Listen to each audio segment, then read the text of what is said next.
신학교에 가면요, 배우는 게 많이 있는데 그 중에 하나가 크리스천 아폴로제틱이라는 그런 클래스를 공부하게 됩니다. 한국말로 번역하면 기독교 변증학 그런 겁니다. 그래서 사람들의 기독교가 무엇인가를 잘 이야기하고 설명하고, 또 우리가 믿는 것이 무엇인가, 그러니까 신앙에 대해서 구체적으로 이렇게 변론하는 것입니다. 그리고 무엇보다도 기독교를 이렇게 적대시하고 뭐 하나님이 있냐, 뭐 예수가 진짜냐, 뭐 다른 신도도 있지 않냐 그러면서 기독교를 이렇게 공격하는 그런 사람들에게 기독교를 이렇게 변호하는 그런 과목이 크리스천 아폴로제틱스 혹은 기독교 변증학입니다. 사도 바울도 이제 예수 그리스도를 막 증거하니까 사람들에게 공격이 많이 들어왔어요. 지가 뭐길래 너는 유대인이 아니냐, 예수는 그 사이비 아니냐 그러면서 막 그 예수님에 대해서 막 공격하고 그 바울이 전파하는 그 복음에 대해서 사람들이 많은 퀘션을 던졌습니다. 그래서 사도 바울도 그가 믿는, 그쵸, 우리 예수 믿는 그 믿음에 대해서, 신앙에 대해서 많이 변론을 했어요. 그래서 사도행전 22장 1절 보니까 사도 바울이 복음 전하는 것 때문에 예루살렘에서 잡히게 됩니다. 잡히면서 사도 바울이 그 자기를 잡은 사람들과 주변에 있는 사람들에게 뭐라고 얘기하냐면, 부형들아, 내가 지금 너희 앞에서 변명하는 말을 들으라 하더라. 변명, 그렇죠? 아폴로제틱 한다는 겁니다. 그거를 들으라 이렇게 얘기하고 있습니다. 또 빌립보서 1장 7절에 보니까 내가 너희 무리를 위하여 이와 같이 생각하는 것이 마땅하니 이는 너희가 내 마음에 있으며 나의 메인과, 지금 사도 바울은 지금 로마 감옥에 있습니다. 나의 메인과 복음을 변명함과 확정함에 너희가 다 나와 함께 은혜에 참여한 자가 됨이라. 뭐예요? 내가 왜 감옥에 갇혀 있고 내가 왜 이 복음을 증거하고 있는지, 거기에 대해서 내가 지금 얘기하는 것 너희가 나와 함께 참여한 자라고 얘기하고 있습니다. 또 빌립보서 1장 16절에 보니까 이들은 내가 복음을 변명하기 위하여서, 그렇죠? 세우심을 받은 줄 알고 그렇게 얘기하고 있습니다. 그러니까 사도 바울도 이렇게 복음에 대해서 변명을, 이게 공격을 많이 받으니까 내가 믿는 이 하나님에 대해서, 내가 믿는 신앙에 대해서 내가 너희에게 제대로 얘기해주고 싶다. 그것이 바로 크리스천 아폴로제틱, 그 기독교 그 변증학이라는 것을 여러분 기억하시기 바랍니다. 사실 우리가 이렇게 신학교에서 이렇게 공부를 하면 이것도 한 과목 공부해서는 잘 이해가 안 되고, 또 이렇게 이것을 또 집중적으로 공부해서 또 디그리를 따는 사람들이 있습니다. 그러지 않는 이상은 이렇게 이 기독교 신앙에 대해서 막 공부하는 사람들에게 조막조막 잘 얘기가 쉽지가 않아요. 그렇죠? 그럼 우리가 그분들에게 기독교에 대해서 좀 이상한 얘기하고 이렇게 비평하고 막 그랬죠. 가장 좋은 방법이 뭐냐? 우리가 믿는 예수님에 대해서 성경에서 가르치는 것을 내가 삶에서 실현하는 겁니다. 재현하는 거예요. 예수님이 서로 사랑하라, 사랑 보여주면 돼. 사랑하면 돼. 서로 섬겨라, 그럼 섬기면 되는 거예요. 용서하라 그러면 나에게 암만 나쁜 짓 하고 나를 욕하는 사람도 내가 당신 용서해 주면 되는 거예요. 오리를 가자 그러면 심리같이 따라가는 거예요. 귀찮아 죽겠어, 왜 자꾸 나 불러내지? 이게 아니라 도리어 가서 같이 가는 거예요. 우리 황 집사님이 한국에서 몇 달 동안 있다가 오셨는데 일부 예배드리러 왔습니다. 근데 그 목장에 그 VIP, 예수를 모르는 분 중에서 샤핑을 엄청나게 좋아하는 분이 있었어요. 혹시 그때 계셨는지 모르겠는데 이분 돈도 너무 많아. 그래서 여기 와서 하고 싶은 게 샤핑이에요. 근데 자기가 운전하는 걸 싫어해. 근데 그때 우리 황 집사님이 좀 경제적으로 어려웠거든요. 근데 꼭 목녀를 불러내. 목녀님, 샤핑하고 싶어요. 근데 요 가까운 샤핑도 가도 좋은데 꼭 이 팜스프링 샤핑 거기 가는 걸 좋아하네. 우리 목녀님 황 집사님 얼마나 중요한지. 그분이 진짜 그 차를 몰고 그분에게 예수님의 그 모습을 보여주기 위해서 운전하고 갑니다. 그 양반은 돈이 많아가지고 막 비싼 거 막 1,000불짜리 이런 거 막 사는 거예요. 근데 황 집사님은 좀 어려우니까 아무것도 못 사. 그 양반은 양쪽 손에 쇼핑백 엄청나게 들고 다니고 우리 황 집사님은 그냥 빈손으로. 그런 일을 제가 아는 것만 한두 번이 아닙니다. 그중에 나중에 예수님 믿게 되죠. 보여주면 되는 거예요. 이렇게 변론이 필요가 별로 없어요. 당연히 우리가 말해야죠. 예수님 너무 좋아요. 교회 가면요 너무 은혜도 받고요, 우리 기도 동답 받고, 이런 얘기 해드려야 됩니다. 그러나 가장 정확하게 알려줄 수 있는 거 우리가 삶으로 보여주는 거예요. 바로 예수님이 이렇게 사셨습니다. 그렇죠? 주님이 원하시는 것은 내가 주님에 대해서 이렇게 말하는 거, 주님은 이렇습니다 저렇습니다 아니라 주님을 변호하려고 그렇게 노력하지 말고 그냥 주님을 나타내며 살아가는 거예요. 너희가 나의 분신이 되어라. 그것을 주님께서 원한다는 것입니다. 그래서 우리는 이제부터는 자꾸 예수님 변호하려고 그러지 마세요. 뭐 예수님은 좋습니다 이렇습니다 이렇게 하지 말고 그냥 예수님처럼 살면 되는 거예요. 그럼 그분들이 저절로 예수님이 이런 분이고 참 예수가 너무 좋구나, 나도 교회 가봐야 되겠다, 이렇게 변하는 겁니다. 믿으시면 아멘 하시기 바랍니다. 예. 그러니까 신학교 가서 크리스천 어폴로제틱 클래스 택할 필요 없어요. 그냥 저 여러분들이 성경에 가르친 대로 살아가면 되는 거예요. 제가 오늘 빌립보서를 읽었는데 빌립보 교회는 참 좋은 교회입니다. 그래서 사도 바울도 빌립보 교회에다 칭찬을 많이 했어요. 복음에 충실하고 복음을 증거하고 뭐 등등. 근데 오늘 2장 1절에서 4절을 보니까 이 빌립보 교회에서도 좀 어려운 일이 있었던 것 같아요. 제가 다시 읽어드릴게요. 그러므로 그리스도 안에서 여러분에게 무슨 격려나 사랑의 무슨 위로나 성령의 무슨 교제나 무슨 동정심과 자비가 있거든, 그렇죠? 여러분은 같은 생각을 품고 같은 사랑을 가지고 뜻을 합하여 한 마음이 되어서 내 기쁨이 넘치게 해주십시오. 이 말은 뭐예요? 빌립보 교회에서도 좀 약간 마음이 갈라져 있고, 그렇죠? 다른 생각하는 사람들이 있고 뜻을 합하지 못하고 격려하거나 사랑하거나 위로하거나 진정한 교제나 동정심, 자비가 좀 부족한 것들이 있다는 것입니다. 그러니까 사도 바울이 이 글을 쓴 거죠. 맞죠? 그래서 내 기쁨이 넘치게 하십시오. 무슨 일을 하든지 경쟁심이나 허영으로 하지 말고 겸손한 마음으로 하고 자기보다 서로 남을 낮게 여기십시오. 또한 여러분 자기 일만 돌보지 말고 서로 다른 사람들의 일도 돌봐 주십시오. 이 말은 뭐예요? 그 좋은 빌립보 교회 안에서도 뭡니까?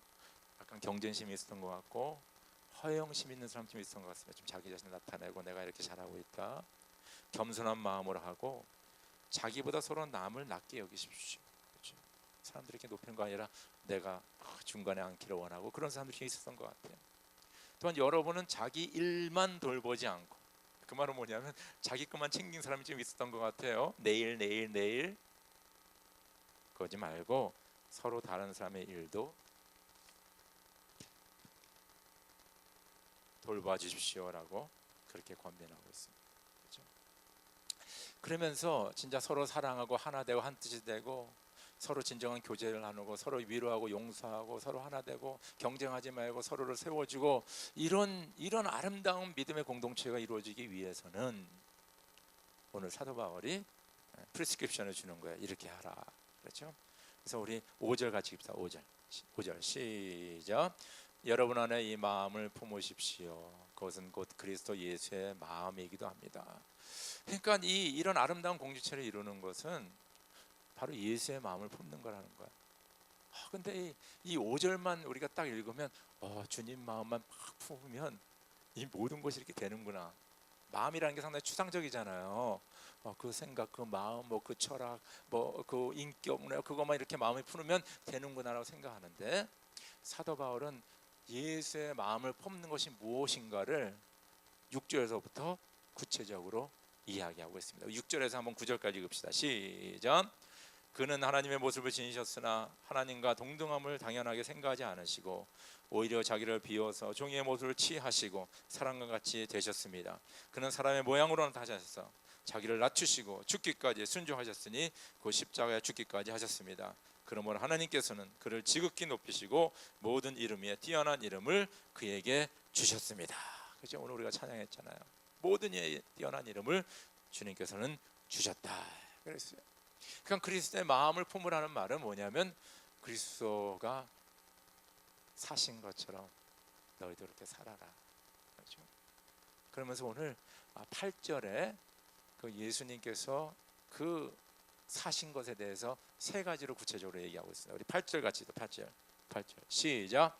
자기를 낮추시고 죽기까지 순종하셨으니 그 십자가에 죽기까지 하셨습니다. 여기 세 가지가 나오고 있어요. 하나는 뭡니까? 자신을 낮추셨다. 두 번째는 뭡니까? 죽기까지 순종하셨다. 낮추셨다, 순종하셨다. 세 번째는 뭐예요? 십자가에 죽으셨다.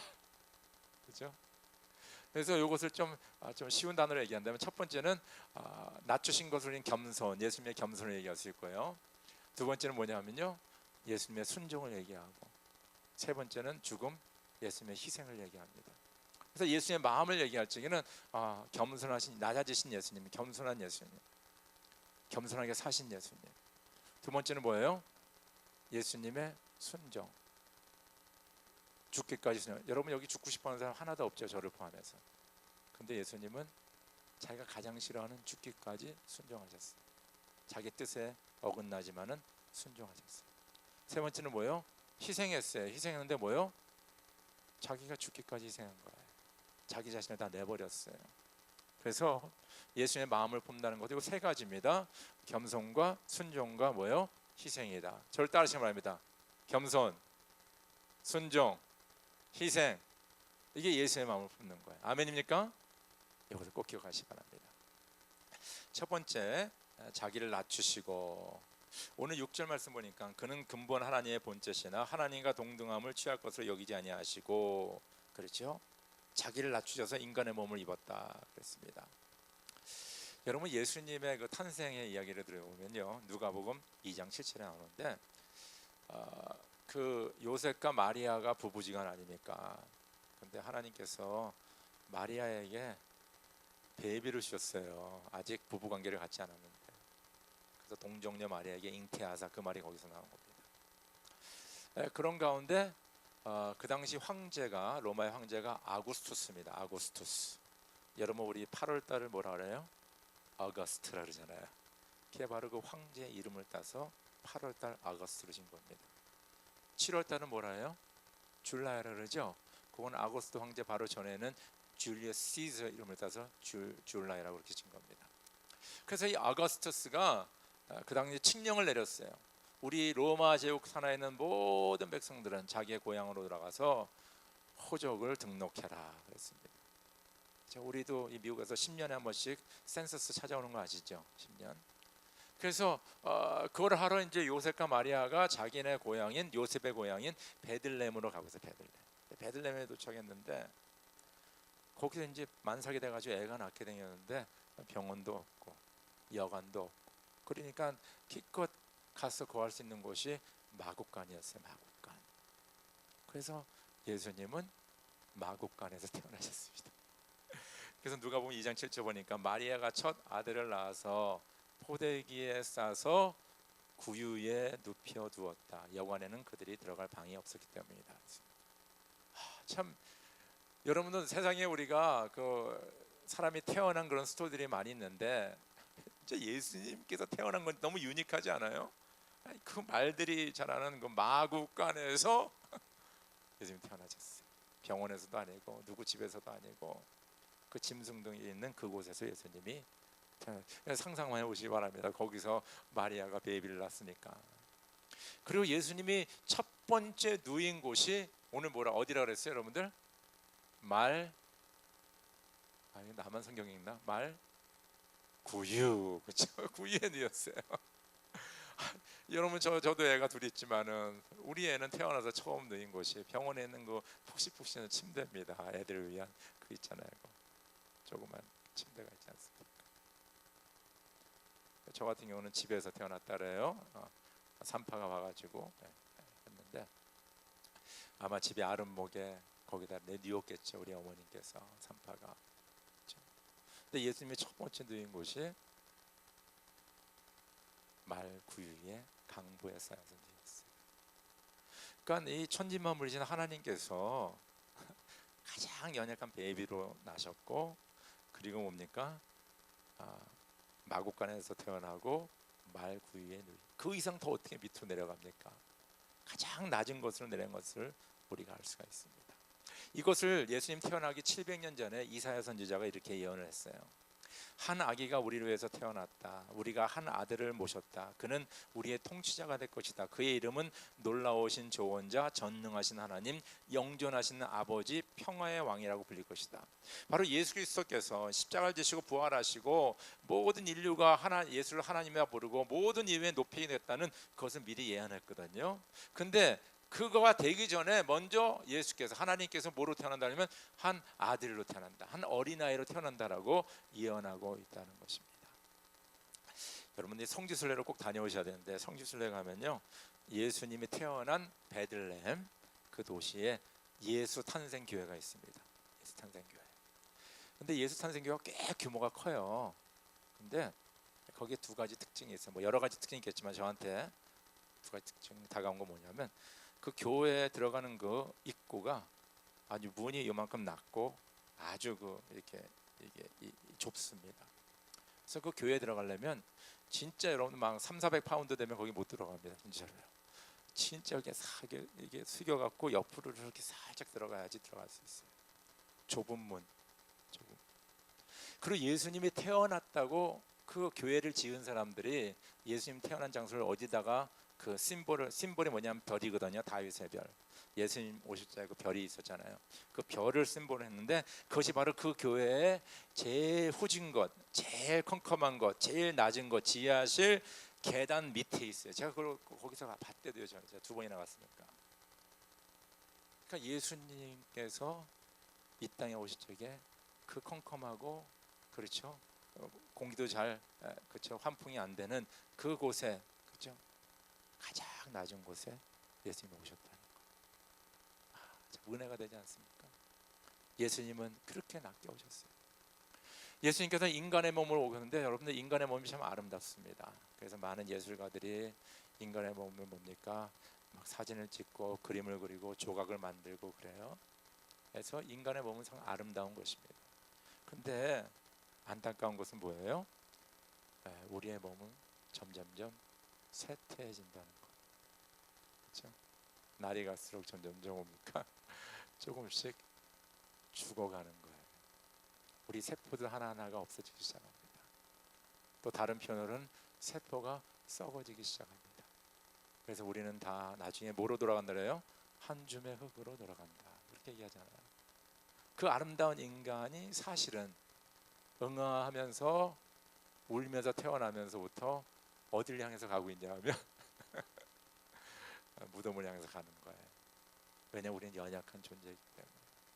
근데 천지만물을 주신 하나님 아버지께서, 예수님께서, 생명을 주신 그분께서 그 가장 연약하고 죽을 수밖에 없고 한 줌의 흙으로 돌아가는 인간의 몸을 입고 오셨다는 거예요. 더 이상 낮아질 수가 없습니다. 하나님은 그냥 그 그리스 신화에 나오는 것처럼 그 영광 속에 그 놀라운 지우스라든가 그런 신으로 나타나셔갖고 모든 일을 해결할 수 있겠죠. 그런데 그러지 않으셨어요. 가장 낮은 곳에 하셨어요. 예수님께서 낮은 곳에 태어나셨고 낮은 이 연약한 몸을 입고 오셨는데 예수님의 삶도 그렇게 사셨습니다. 예수님은요, 소외된 자, 연약한 자, 부족한 자, 예를 들어서 병든 자들, 귀신 들린 자들, 세리야, 창녀와 이방인들과 사마리아 여인과 대화하며 그들의 아픔과 상처를 치유하셨고 그들을 구원하셔서 하나님의 자녀 삼으셨어요. 그러니까 예수님은 막 부자들, 권력 있는 사람들과 돌아다니지 않고 대부분의 경우 그 연약한 자, 남은 사람들이 돌보지 않는 사람들과 같이 그들을 돌봐준 것을 우리가 알 수가 있습니다. 예수님이 제자들과 마지막 만찬을 나눌 적에 갑자기 식탁에서 내려와가지고 세두 때 물 떠하고 그다음에 허리에 그냥 수건을 동여 매고 밑에 내려가서 12제자의 발을 씻어줍니다. 이거는요 있을 수가 없는 일이에요. 여러분들 꼭 있을 수가 없는 거 꼭 기억하시기 바랍니다. 그 당시에 사람들은 다 샌들 신고 다녔죠. 그러니까 얼마나 먼지가 끼고, 그렇죠. 요새 우리 남자들, 혹시 여자들 그런 분이 있는지 모르지만 애슬레틱 풋이라는 거 있죠. 그렇죠. 무좀도 있고 막 그런. 하여튼 뭐 여러분 발하면 이렇게 상상해 보세요. 그런 아주 그 지저분한 발을 주님께서 이렇게 씻어 주셨어요.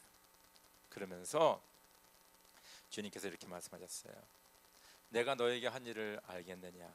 너희가 나를 선생님 또는 주님이라고 부르는데 그것은 옳은 말이다. 내가 사실로 그러하다. 주이며 선생인 내가 너희의 발을 씻겨 주었으니 너희도 서로 남의 발을 씻겨 주어야 한다. 내가 너에게 한 것과 같이 너희도 이렇게 하라고 내가 본을 보여준 것이다. 그랬어요. 본을 보여준. 너희도 이렇게 하라 이거야. 이렇게. 그러니까 예수님이 겸손하게 이곳에 낮은 곳으로 오셔서 인간의 몸을 입고 그 낮은 사람들과 같이 생활하시면서 또 자기의 제자, 자기가 만든 그 피조물의 발을 씻어줬잖아요. 그러면서 하신 말씀이 너희도 서로 이렇게 해라. 내가 본을 보였으니까. 바로 그걸 얘기하는 거예요. 우리가 예수님의 겸손함, 예수님이 인자하시다, 너무 예수님은 참 젠틀하시다, 얘기 많이 할 수 있습니다. 그러나 우리가 아마 예수님에 대해서 얘기해야 사람들은 이해를 못해요. Show me. 우리 영어로 Show me the money 그러잖아요. Show me Jesus. 나에게 예수를 보여달라는 겁니다. 우리가 예수를 어떻게 보여줘요? 예수님의 겸손한 그 모습을 보여주는 거예요. 아멘입니까 여러분들? 그거를 보여주는 거예요. 그걸 보여주는 거예요. 이것이 쉽지는 않습니다. 왜냐하면 세상은 우리 보러 자꾸 너는 올라가라 넘버원이 돼야 된다, 경쟁에서 이겨야 된다, 최고가 돼야 된다, 다른 사람 너무 생각하지 말아라, 그 사람들 돌아봤다가 네가 낙후되게 된다.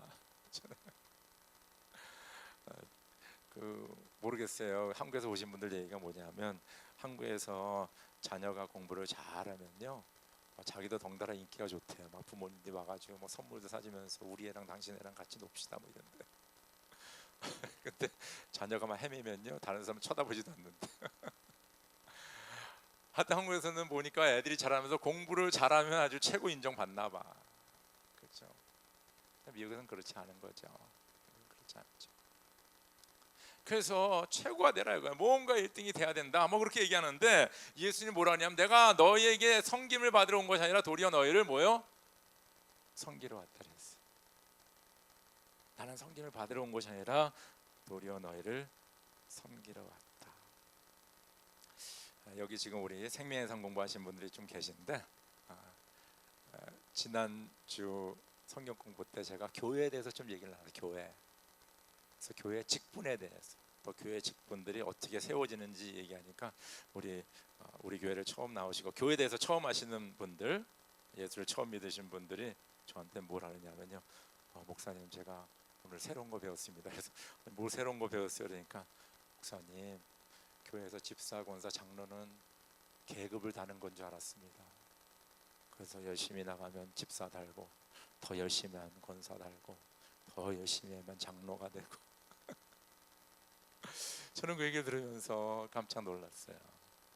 왜냐하면 이분들은 교회 안 다니시는 분들이거든요. 그리고 우리 교회 좀 다니시는데 세상에서 교회에 대해서 생각할 때 교회 직분자들이 섬김의 직분자가 아니라 계급의 직분자들로 보고 있구나.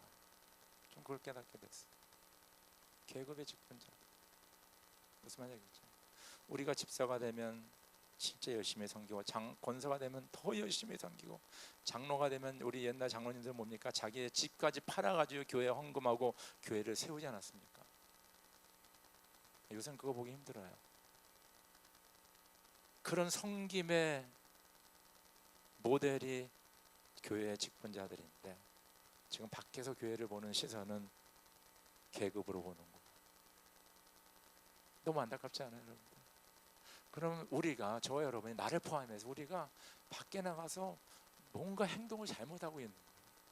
뭔가 말을 잘못하고 있는 거예요. 뭔가 지금 잘못 왜냐 예수님 자신은 만왕의 왕이신데 가장 겸손한 낮은 자리에 왔잖아요. 그리고 우리를 위해서 돌아가셨잖아요. 그렇죠? 그런데 그게 진짜 예수 믿는 거, 그게 진짜 예수님인데 그것이 밖에 보여지지 않고 우리가 말로는 얘기하잖아요. 예수님 겸손하시고 인내하시고 서로 섬겨야 된다. 그런 얘기는 많이 하잖아요. 교회 성경 공부도 하고 서로 얘기하고. 근데 진정 우리가 밖에서 그들에게 보여지는 모습은 바로 계급적인 그런 모습들을 보여주고 있다는 거예요. 교회에 오래 다니면 오래 다닐수록 더 파워가 있고 더 권세가 있는 집사, 권사, 장로 혹은 목사가 되는 그런 어떤 계급 사회로 보여주고 있다는 거예요. 와, 저는 쇼크 먹었어요. 이거 진짜 정신 차려야 되겠다. 내가 어디를 가든지 무엇을 하든지 예수님과 같이 겸손해야 되겠다. 예수님과 같이 섬겨야 되겠다. 내가 낮아지는 데 가야 되겠다. 그러지 않으면 나 자신만 죄를 짓을 뿐만 아니라 예수님에 대해서 misrepresentation, 예수님을 오해하게 만든 거예요, 사람들과. 그 죄가 얼마나 큰 죄겠습니까? 나만 그냥 뭐 벌 받으면 괜찮은데 이 온 교회가 지금 아주 그냥 도매급으로 지금 욕을 얻어먹는 거잖아요, 사실은. 이걸 우리가 조심해야 되겠구나. 겸손해야 된다. 그렇죠? 그래서 예수님의 첫 마음은 뭡니까? 겸손입니다. 아멘입니까? 그래서 우리가 겸손하게 살면 되는 거예요. 그러면 예수님에 대해서 변호할 필요가 없어. 예수님이니까 이렇게 좋고 저걸 좋고 그러지 마시고 그냥 그렇게 살면 돼요. 살면 사람들이 저절로 알아서 예수님은 좋은 분이고 나도 예수 믿어야 되겠다, 이제 그렇게 되는 거예요. 두 번째는 죽기까지 순종하였다. 그렇죠? 순종입니다. 누가복음 22장 42절에 보니까 아버지 만일 아버지의 뜻이면 내게서 이 잔을 거두어 주십시오. 그러나 내 뜻대로 되게 하지 마시고 아버지의 뜻대로 되게 하여 주십시오. 이건 뭐냐? 예수님의 기도인데 예수님이 바로 십자가를 앞두고 그날 밤에 하나님 앞에 겟세마네 동산에서 기도하는 거 아닙니까? 여러분, 십자가의 죽음이 얼마나 비참한 죽이고 여러분, nobody wants to die on the cross. 아무도 십자가에 죽기를 원해. 예수님 자신도 원치 않았어요. 그래서 예수님, 진짜 내 뜻은 이거 십자가에 죽는 거 아닌데 내 뜻대로 마옵시고 뭐요? 아버지의 뜻대로 하옵소서. 그래서 아버지 뜻에 순종하게 됩니다. 여러분, 나중에 기회가 되면 사무엘상, 구약 성경의 사무엘상 15장을 한번 쭉 읽어요. 15장. 이거 중요한 얘기입니다. 자, 잠깐 얘기를 할게요. 사무엘상 15장 읽어보면요, 이스라엘의 초대 왕이 있어요. 초대 왕이 지금 한 3,000년 전 사람이에요. 3,000년 전에 초대 왕입니다.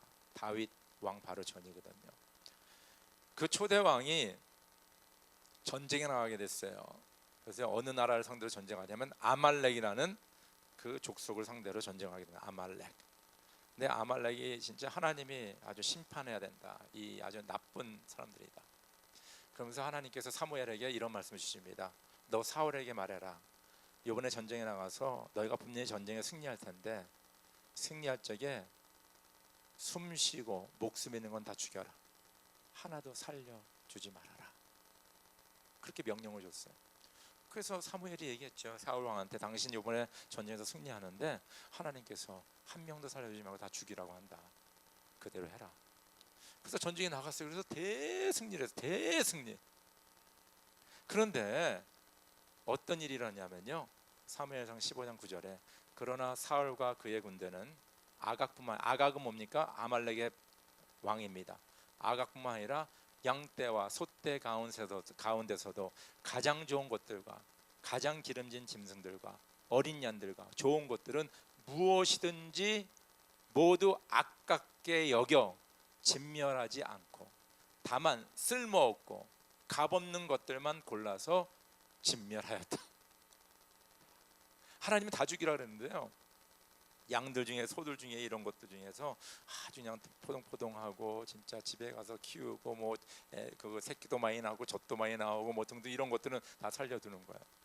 그리고 비틀비틀하고 뭐 이렇게 뭐 눈이 하나 빠졌다든가 이런 것들은 죽여버리고, 그리고 그 왕을 살려두잖아요. 왕 아가이나 왕을 살려주지 않습니까?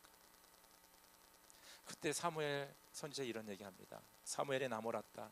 주님께서 어느 것을 더 좋아하시겠습니까? 주님의 말씀에 순종하는 것이겠습니까?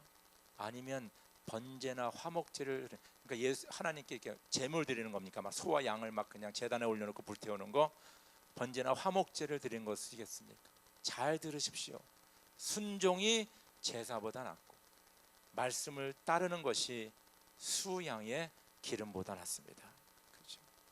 순종이 제사보다, 순종이 지금 우리 예배 지금 많이 드리잖아요. 지금 예배 드리는 것보다 훨씬 낫고, 하나님의 말씀을 따라 순종하는 것이 막 헌금을 많이 하고 막 봉사를 많이 하는 것보다 훨씬 중요하다는 거예요. 아멘입니까, 여러분들? 여러분들, 왜 순종이 이렇게 중요할까요? 순종은요, 하나님과 나의 관계를 가장 정확하게 보여주는 기준입니다. 왜냐, 우리가 예수를 믿을 적에 예수님은 나의 구원자가 되시고 나의 주님, 나의 생명의 주인 되신다라고 고백했잖아요. 그러면 나의 삶의 주인 되신 그분이 하신 말씀은 내가 마음에 기쁘건 즐겁건 뭐 슬퍼하건 괴롭건 상관없이, 나에게 이익이 되건 손해가 되건 상관없이 그 주님이 하신 말씀이 있다 내가 순종하는 거예요. 이해가 되셨습니까? 그래서 내가 진정 하나님 말씀에 순종하면 난 제대로 하나님을 제대로 믿는 거야. 근데 순종하지 않고 뺀질뺀질하고 맨날 그냥 그러면요, 그분이 진짜 예수를 믿을까? 저는 그렇게 생각합니다. 이 교회를 다니신 분들 가운데, 예수를 주와 구원자로 영접하신 분들 가운데, 또 열심히 봉사하는 분들 가운데 이런 식의 신앙생활을 하는 분들이 있어요. 제가 설명해 드릴게요. 여러분들 예수를 믿을 적에 프라그매틱하게 예수를 믿는 분들 있어요. 프라그매틱, 영어 말인데 이 프라그매틱이 무슨 뜻이냐면 실용적, 그런 실용적으로. 그러니까 내가 예수를 믿고 따를 적에 이것이 나에게 실용적이면, 나에게 도움이 되면, 나에게 유익이 되면 나는 주를 위해서 내 목숨까지 바치겠습니다라는 고백이고요.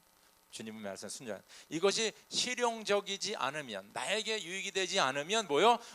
죄송합니다. 요 부분만은 제가 주님을 좀 잠깐 뒤로 하고, 다른 부분에서 나에게 유익되는 부분에서 예수님 나의 주님이시고 나의 구원자이시고 내가 주님을 위해서 목숨까지 내놓겠습니다. 그렇게 한다는 뜻이에요. 실용주의죠. 그래서 pragmatic, pragmatism, 그런 실용주의라는 것입니다. 예수를 이렇게 믿어요. 나에게 도움이 되면 열심히, 도움이 안 되면 싫어. 내 감정이 북돋아 오르면 더 열심히, 내 감정이 다운되면 싫어. 내 기분에 누가 한마디 하면 싫고 누가 박수치면 좋아. 실용적인 기독교인, 기독교 삶을 살아가는 적이 너무나 많이 있다는 거죠. 여러분들, 우리는 예수를 주와 구원자로 영접했을 적에 진정 예수님만이 나의 주님이시고 나의 하나님이시는 걸 고백하고 내가 그 말씀에 순종했다는 그런 결단하는 것입니다. 그래서 나의 감정의 상태와 내가 진짜 뭐 유익을 받나 아니면 불이익을 받나 상관없이 나는 주님의 말씀에 순종하겠습니다. 할렐루야. 그것이 우리의 신앙의 고백이에요. 그것이 바로 순종해서 나오는 거예요. 순종해서. 그러니까 그 사울 왕 같은 경우는 지금 다 죽이라 그랬는데 보니까 뭡니까? 저기 양떼들이 있고 소떼들이 있고 아깝잖아요. 실용주의적이 아깝잖아요. 저거 데려다가 우리 집에서 키우고 그 부하들 나눠주고 그러면 얼마나 자기가 인기를 받겠어요. 그 부하들 보러 그래 너희가 좀 가져가라. 전리품이니까. 왜냐하면 전쟁에 싸워서 이겼는데 전리품 하나도 안 가져가면 화가 날 수 있잖아요. 실용적인 거죠. 실용적. 그러나 하나님은 그 원치 않습니다. 너가 손해보더라도 너가 불이익을 당하더라도 나는 너의 하나님이기 때문에 너가 내가 얘기한다. 순종해야 돼. 우리 예수를 믿고 따른 저 여러분들, 여러분 혹시 여러분과 저의 신앙이 실용주의적 신앙입니까? 우리는 미국이라는 데를 살아요. 미국은요 이 세상의 어느 나라 중에서 최고로 프라그매틱한 컨트리입니다. 아세요 여러분들? 미국은 실용주의예요. 합리적이고요. 그래서 미국의 그 실용주의의 기준은 뭐냐면 국익입니다. 국익. 미국의 국익을 위해서는 모든 일을 할 수 있는 나라가 미국이에요. 국익이 안 되면 아데오스. 국익이 되면 원수까지로 손을 잡는 나라가 미국입니다. 이것이 실용주의의 극치가 바로 미국이에요. 자본주의 국가면서. 우리가 여기 살다 보니까 우리도 모르게 그렇게 돼버렸어요. 우리도 실용주의, very pragmatic하게 됐습니다. 그래서 좋은 거는 받아들이고 싫은 거는 안 받아들이고 이렇게 돼버린 거예요. 여러분들 요새 미국에서 진짜 맥도날드 이제 조금 있으면 넘어서는 그런 아주 인기 있는 식당, 패스트푸드 식당이 있습니다. 혹시 여러분 아세요? 칙필레라는 데가 거기는 치킨만 팔아요. 그래서 그 소들이 좋아합니다. 자기네 안 죽으니까. 그건 치킨만 죽으니까. 그런 애드가 남아 있어요. 그런 애드가. 이렇게 여러분 차 타고 가보면 이렇게 소들이 있어 갖고 너희들 치킨들은 저희가 하는데 그런 게 있어요. 근데 이 식당이 아주 폭발적으로 인기입니다. 또 얼마 안 있으면 맥도날드를 넘어설 겁니다. 근데 이 식당을 세우신 분이 크리스찬이에요. 독실한 크리스찬. 그래서 종업원들에게 훈련을 시키자기에 종업원이 물건 오다하고 먹을 거 오다하고 돈을 받고 끝날 적에 항상 이 말을 시켰어요. My pleasure. 좀 더 길게 얘기하면 My pleasure to serve you. 그런 뜻이거든요. 나는 당신을 이렇게 섬기게 돼서 너무너무 기쁩니다. 그 말을 꼭 하게 했어요. 다음에 치크필레 가면 그 얘기를 하나하나 꼭 체크하시기 바랍니다. 근데 이 식당의 특징이 뭔지 아세요? 썬데이에 문을 안 열어. 여러분들 한 20, 30년 전만 해도 미국에는 주일날 문 안 여는 거 아세요, 여러분들? 지금도 뉴저지에 가면요, 썬데이에 문 닫는 구역이 있습니다. 진짜요. 그래서 얼마 전만 해도 미국 사람 모든 사람들이 썬데이만 되면 뭡니까? 교회 가서 예배 드렸어요. 지금 우리가 주일날 뭐 영화하고 뭐 이런 것들이 얼마 안 된 얘기예요, 사실은요. 그 전에는 썬데이 주일 하면 다 예배 드렸어요. 근데 이 치크필레가 지금도 썬데이에는 문을 닫습니다. 뭐 종업원이 교회를 가건 안 가건 하여튼 그분들이 교회의 신앙생활 속으로 길은 열어주고 거기 운영하는 사람도 썬데이에 쉬고. 제가 지금 얘기하는 것이 뭐 꼭 주일을 지켜야지 신앙에 좋고 주일을 안 지키면 썬데이를 안 지키면 뭐 신앙이 안 좋고 뭐 이런 개념, 꼭 이런 개념으로 얘기하는 것이 아니라, 이런 뜻으로 얘기하는 것이 아니라, 지금 이 사람에게는 주일날 하던 일을 쉬고 주님 앞에 나와 예배드리는 그 일이 너무 중요하다는 거예요. 그래서 그걸 순종하는 거예요.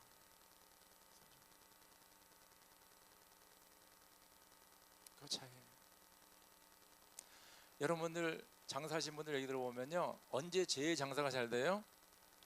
토요일날하고 주일날 장사 잘 되는 거 아시죠? 그때 사람들이 엄청 물건 삽니다. 근데 이 치크필레는 그 장사 잘 되는 하루를 쉬는 거예요. 이거 실용적이지 않습니다. 그렇죠? 다른 말로 말하면 썬데이도 문 열어도 돈을 더 많이 벌어서 교회와 가난한 자를 위해서 헌금을 더 많이 하겠다라고 얘기할 수 있잖아요. 근데 no. 썬데이는 내가 가서 예배드리고 거룩하게 지키겠다.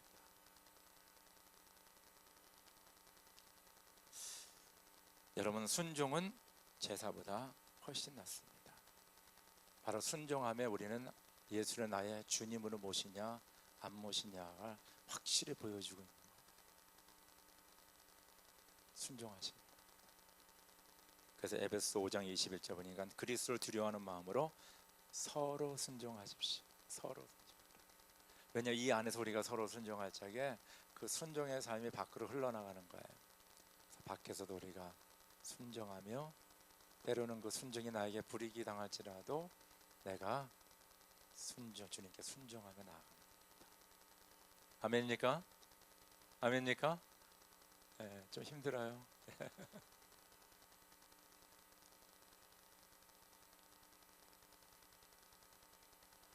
마지막으로는요, 오늘 8절 다시 한번 읽을까요? 8절 시작. 자기를 낮추시고 죽기까지 순종하셨으니 곧 십자가에 죽기까지 하셨습니다. 그래서 죽었다는 거예요. 그래서 누가복음 23장 46절에 예수께서 큰 소리로 부르짖으러 말씀하였다.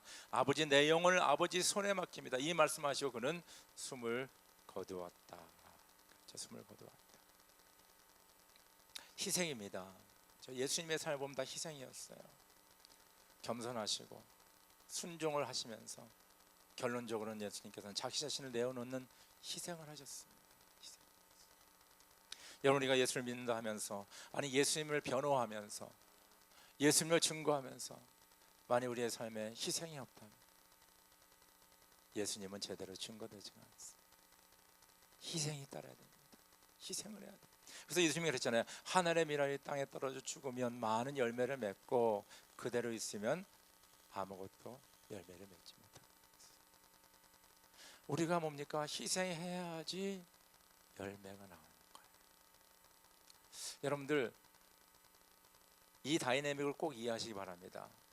만약 저 여러분들이 어떤 공동체에서 이렇게 하면서 뭐 장사를 한다든가 아니면 어떤 일을 같이 하는데 내가 좀 희생을 했어요. 내가 돈을 더 많이 내고 내가 더 시간을 많이 투자하고 내가 더 많이 섬겨주고 내가 좀 더 어려움을 많이 당하고, 그러면 우리 생각에는 아유 그냥 뭐 내가 희생했구나 라고 생각할지 모르는데요, 우리가 예수 이름으로 이렇게 희생을 하잖아요. 근데 하나님께서 그 하나의 적은 미랄 같은 그런 희생을 보시고 거기에 그 희생을 본 사람들의 마음속에 예수 그리스도의 복음의 생명의 씨앗이 뿌려지기 시작하는데, 그 중에 어느 누구가 그것 때문에 예수님을 만나게 되어 있어요. 근데 놀라운 사실은 그거 하나로 끊기지 않고 그 사람이 밖에 나가서 다른 사람들에게 주님을 전하게 되고, 그래서 그 사람뿐만 아니라 그 가족이 예수를 믿게 되고 그 가정을 통해서 그 일가가 믿게 되고 일가 진짜 믿게 되고, 그리고 그 사람이 일하는 사회가 믿게 되고. 그래서요, 나는 아무 생각 없이 그냥 도와주고 희생하고 한 사람에게 잘 돌봐주고 뭐 나 돈도 좀 쓰고 시간도 내고 나 피곤해 죽겠는데서 같이 가주고 뭐 이렇게 희생했는데, 하나님께서는 이것을요 30배, 60배, 100배, 1000배로 열매를 맺게 해주시고. 할렐루야. 와, 이게 놀랍죠. 우리가 계산이 안 돼. 내가 한 건 요만한 건데 하나님이 거두신 열매, 보여주신 열매는 이만한 열매가 돼요. 우리 중에 앞으로 5년, 10년, 20년 일어날 것을 미리 계산해서 일하는 사람 없습니다. 그러나 오늘의 삶에 내가 희생적으로 그냥 충실했을 적에 5년, 10년이 지나니까 엄청난 열매가 돼서 지금 주렁주렁 열매를 맺고 있는 거예요. 할렐루야. 이게 바로 하나님의 방식이에요. 오늘의 수고가, 오늘의 희생이 나중에 이게 어떻게 변할지 몰라요. 자녀를 키우는 부모님들, 우리가 자녀를 위해서 많이 희생하잖아요.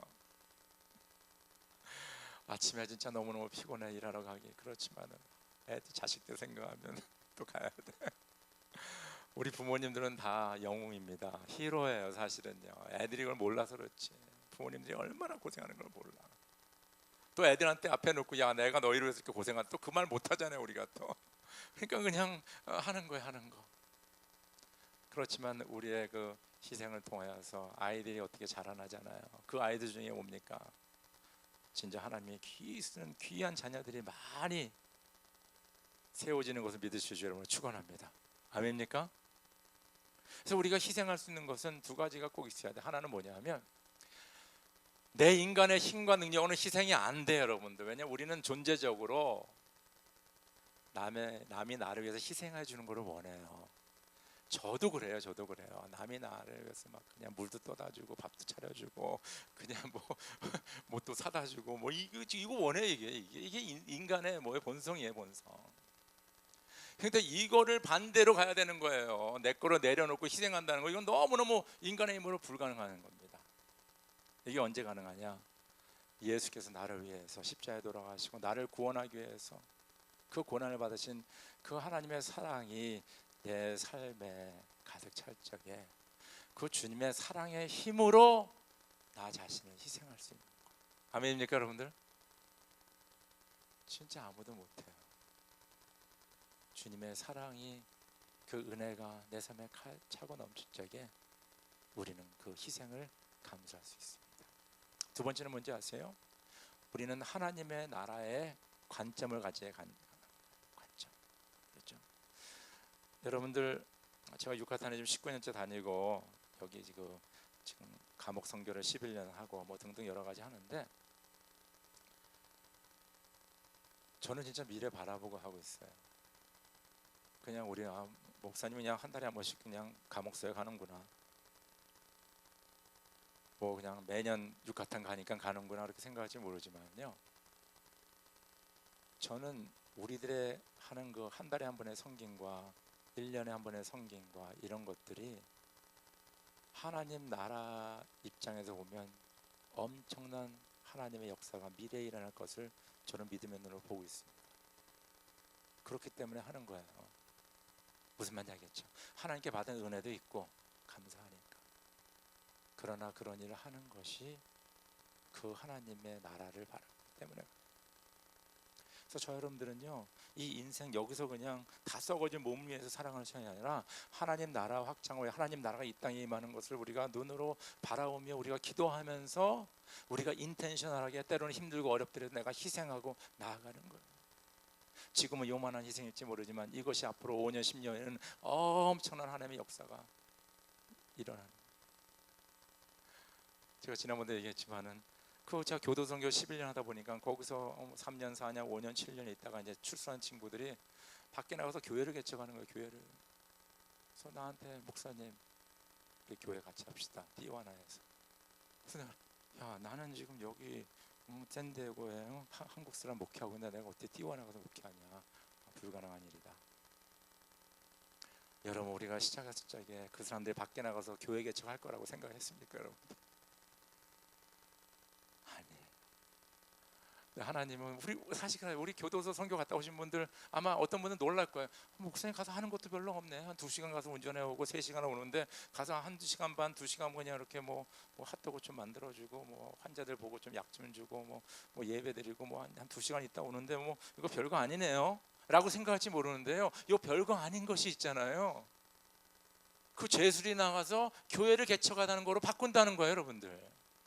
그것이 바로 천국 퍼스펙티브를 갖는 거예요. 하나님은 내가 엄청 시간을 막 그냥 가서 10시간 투자해가지고 막 교수 죄수를 데려다가 다 그냥 세례받게 하고 이런 걸 주님께서 원하신 게 아니라도 여러분들 좀 아세요. 저와 여러분들이 순종해서 조금의 희생을 주님께서 원하시는 거예요. 그럴 적에 하나님께서 뭡니까? 놀라운 하나님 나라 사이즈의 그런 열매와 영광을 주님께서 주시고 받게 되는 겁니다. 할렐루야. 빌립보 교회에 이런 어려운 일들이 있었는데 사도 바울은 그 문제의 해결점을 어디서 오냐면 너희가 예수의 마음을 품어라. 근데 예수의 마음은 그냥 마음에 품는 것이 아니라 구체적으로 사는 거거든요. 그래서 너희는 낮아져서 겸손하게 섬겨라. 그리고 두 번째는 뭐예요? 너희는 순종해라. 내가 너희 주니까. 세 번째는 예수님이 희생한 것처럼 너희도 희생해라. 그럼 우리가 다른 사람들에게요 예수님 좋아해요 교회가 이래요 그렇게 얘기할 필요가 없어요. 그냥 우리의 삶 자체가 예수님을 보여주는 거예요. 이런 귀한 삶을 사시기를 주의 이름으로 축원합니다. 우리 다 함께 기도드리겠습니다.